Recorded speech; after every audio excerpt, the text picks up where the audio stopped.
checking out Marvel Future Fight using Bluestacks. Once again, the group has asked me to check out their engine and kind of showcase it off. This is a sponsored video. I did a similar thing with PUBG in the past on the mobile version, so you can check that out.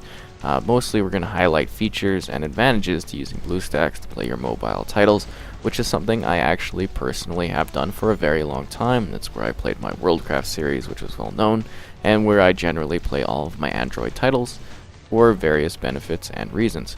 And I'd like to mention that you can download the latest version of Bluestacks in the description or as a comment that I've posted below. First off, the greatest improvement is the ability to use a keyboard. So basically in the bottom right corner there, we have an array of items that kind of give you, tools and advantages in your mobile game. So first off, this one is actually auto-optimized for Marvel Future Fight. So what we're seeing here instantly are a series of keyboard shortcuts that can be used to activate various abilities that are already encoded in the game. So we've got, just the general movement using the WADS. We've also got C, V, and so forth that are mapped to various abilities. And at the top of the screen, you can see we have a number of other options that are available. So if a game that you're playing doesn't have it already pre-built in, you can actually go and manually customize it yourself. So we've got things such as move or drag the button to a desired location, build whatever kind of custom button you want for different abilities. Say you want to have a pause auto key, you can do that. We have the MOBA, drag this button for movement controls, WADS, for movement. We have aiming controls if we're playing a shooter. This is for the crosshairs. This is for, firing. Pop, pop, pop, pop. You're going to have a fire button. We've also got this wacky little thing. This is for swiping options in games where, you have to swipe left, right, up and down, and so forth. We also have the accelerometer, if that is something you need in your particular game. You can also restore previous settings. You can save. You can clear the screen. Nice and easy. Very simple. No problems. Not hard to understand at all. Now we'll jump into actual gameplay so that you can see the controls in action. It's responsive, it's fast, it's going to easily outbeat touch controls at every point. So if you're playing something competitive, playing PUBG, a shooter, or a battle royale title, which are all the rage these days, that response time is going to easily beat anything you're getting on a touch-based device. And everything is just hotkeyed, so you just type or tap the various keyboard buttons and you're pulling off all of your moves. You easily move with the natural kind of control setup that you would if you were playing just a general PC game using the WSAD as mentioned, and it feels natural and responsive. So again, going past the controls, you get improved visuals. This is the only emulator that's bringing Android N at 7.1.2. So you can play all of the latest and most visually demanding experiences that are available for anything based on the Android architecture. You're already seeing that with beautiful performance here. It's smooth, it's visually impressive. When you go to settings here, you can see that I'm running everything at the highest performance and highest graphics settings. Your games are going to look great. Even on lower end devices, lower end PCs, you're still getting way better performance, way better visuals, and it's just nice to have this sort of high quality gaming experience that you love on your phone, but bringing it home to your desktop or to your laptop or something like that, whatever you use, or just generally work, or maybe even playing games. And you can see how responsive everything is, how smooth it is, the fast reaction times. It's just fantastic and a way better way to play it. And it's, attached to your Google Play account, so everything kind of transfers over and you can play on your phone and then you can go home and enjoy a much smoother experience. As you're jumping into Marvel Future Fight, as an example here, which is a very popular title, I'm going to go over the game a bit, just so I can kind of generally give information on it. So with this, you're playing a tag team. It's been described as a dungeon crawler to a degree. It's free, open kind of 3D worlds that you're moving through. You're fighting tons of iconic characters. You're fighting with a huge roster of Marvel characters. They do tons of events. There's things such as Infinity War. They're doing an Ant-Man and the Wasp event right now for the MCU films. And you're getting all of these tie-ins that are coming to the experience. It's really great. I've kind of had fun with it playing it in the past, so it's nice to actually play it here and showcase gameplay for it, while also going over, the addition of Bluestacks. Down you go, War Machine. There are a lot of options in the game to play. There's the campaign for story, there's the special challenge missions that I mentioned, where the tie-ins to things. There's an expansive store for new items and costumes and so forth. And there's also leveling your characters, so the RPG element to it. You get an expansive set of other game modes. There's an arena to battle through, special types of dungeons. I give quotations because they're not exactly called that, but you get what I'm kind of going over.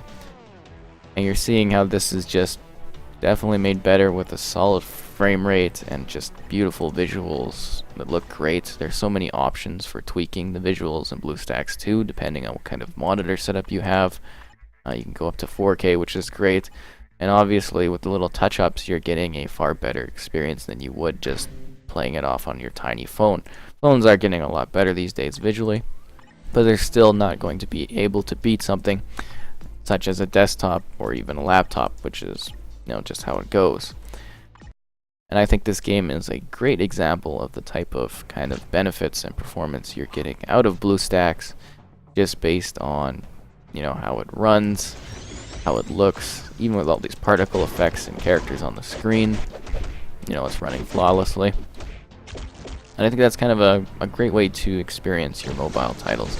And it's equipped for any kind of game, right? I mean, this one is more based on clicking inputs and fighting and brawling. If you're doing a shooter, it's got the inputs for that, as I showed at the start with the control setup. If you're playing something where you have to swipe, like that Ways to Die game, those options are present. It's got the full experience of playing, a mobile title, but experiencing it in a much better, cleaner, and larger screen format, which is great. There's even gamepad support too for games that have that. It's kind of nice. So it really does have everything you sort of want out of your phone or your tablet or whatever, but on a large screen with a much better control input. Going back to the actual game, as you can see in game, we have a variety of characters that we can kind of swap between. They're jumping in and out during combat. And you're fighting regular characters and bosses based on the universe, which is nice. It's sort of cool, having Spider-Man fight with Iron Man, just like they do in the movies finally, because I never thought that would ever be a thing. And it's really is looking good. I think this looks fantastic. This is a very quality game.